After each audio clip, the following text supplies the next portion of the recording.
Hello guys, welcome back to my channel. This is free biology in English and आज जो मैं topic समझाने जाना हूँ वो चैप्टर नंबर 1 का है, बायोलॉजी क्लास 12। और जो टॉपिक है वो है self pollination and cross pollination.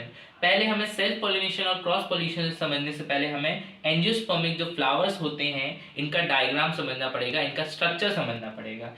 अब पहले मैं आपको बताऊंगा मेल पार्ट। मेल पार्ट है वो दो पार्ट से मिलकर बना हुआ है, एंथर और फिलामेंट। ये या तो स्टिग्मा में ही अटैच होते हैं या तो यहाँ पेटल्स के यहाँ से ग्रो होते हैं। जो ऊपर वाला जो सर्कुलर पोर्शन दिख रहा है ये एंथर कहलाता है, जिसके अंदर पॉलन ग्रेन बनते हैं। और जो ये पाइप जैसा स्ट्रक्चर है, ट्यूब जैसा स्ट्रक्चर है, ये फिलामेंट कहलाता है। इनको हम इकट्ठे स्टेमन भी बोलते हैं, जो कि मेल रिप्रोडक्टिव पार्ट है। अब हम जाते हैं फीमेल रिप्रोडक्टिव पार्ट में। जो सबसे ऊपर ये जो आपको पार्ट दिख रहा है इसको हम स्टिग्मा बोलते हैं। ये सबसे पहला पार्ट है जो हमारे फीमेल रिप्रोडक्टिव पार्ट का। उसके बाद ये जो लंबा ट्यूब है इसको हम स्टाइल बोलते हैं। जो स्टाइल मारते हैं, स्टाइल जो दिखाना, स्टाइल मारना जिसे हम बोलते हैं, वही एग्जैक्टली वही वर्ड है जो इस लंबे ट्यूब के लिए इस्तेमाल किया जाता है। और लास्ट है ओवरी, है ना। ओवरी हमारे ह्यूमंस में भी ओवरी बोला जाता है, वैसे ही हम फ्लावर्स में भी जो सबसे नीचे वाला पार्ट है उसको ओवरी बोलते हैं। और इसके अंदर छोटे छोटे एग सेल्स होते हैं जिनको हम ओव्यूल्स बोलते हैं। मल्टीपल भी नंबर में हो सकते हैं और एक भी हो सकता है नंबर में, depends on the flower, type of flower that we are viewing. इसके बाद इन पूरे पार्ट्स को इकट्ठे जो हम फीमेल पार्ट है उसको हम पिस्टल बोलते हैं। अब पॉलिनेशन क्या होता है? पॉलिनेशन वो प्रोसेस है जिसमें हमारे मेल पार्ट का जो गैमेट है, जो कि पॉलन ग्रेन है,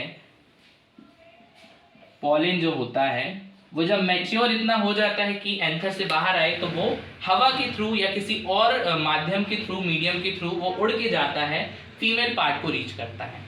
अगर एक इसी फ्लावर का एंथर इसी फ्लावर के स्टिग्मा में, मतलब इसी फ्लावर का मेल पार्ट और इसी फ्लावर का फीमेल पार्ट के बीच में रिप्रोडक्शन हो रहा है, पॉलिनेशन हो रहा है, तो उसे हम सेल्फ पॉलिनेशन बोलते हैं।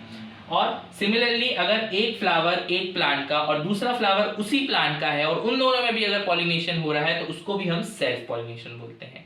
क्रॉस पॉलिनेशन तब कहलाता है जब एक फ्लावर किसी एक प्लांट का हो और दूसरा फ्लावर किसी दूसरे प्लांट का हो। स्पीशीज सेम होगी या स्पीशीज डिफरेंट भी हो सकती है, मोस्टली स्पीशीज सेम होती है, लेकिन ये फ्लावर जो है ये अलग अलग प्लांट के हैं। और अगर इस फ्लावर का पॉलन जो है उड़ के इस फ्लावर के स्टिग्मा में जाके पार्टिसिपेट करता है रिप्रोडक्शन में, मतलब इस फ्लावर का मेल पार्ट और इस फ्लावर का फीमेल पार्ट जब रिप्रोडक्शन में पार्ट लेंगे, उसको हम बोलेंगे cross pollination.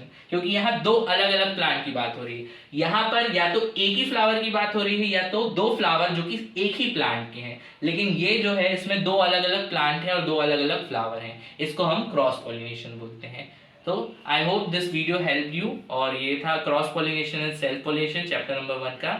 Thank you so much. Like, comment, share and subscribe. Please comment कीजिए अगर आपको कोई भी डाउट है। I will reach out to you and answer your queries. Thank you.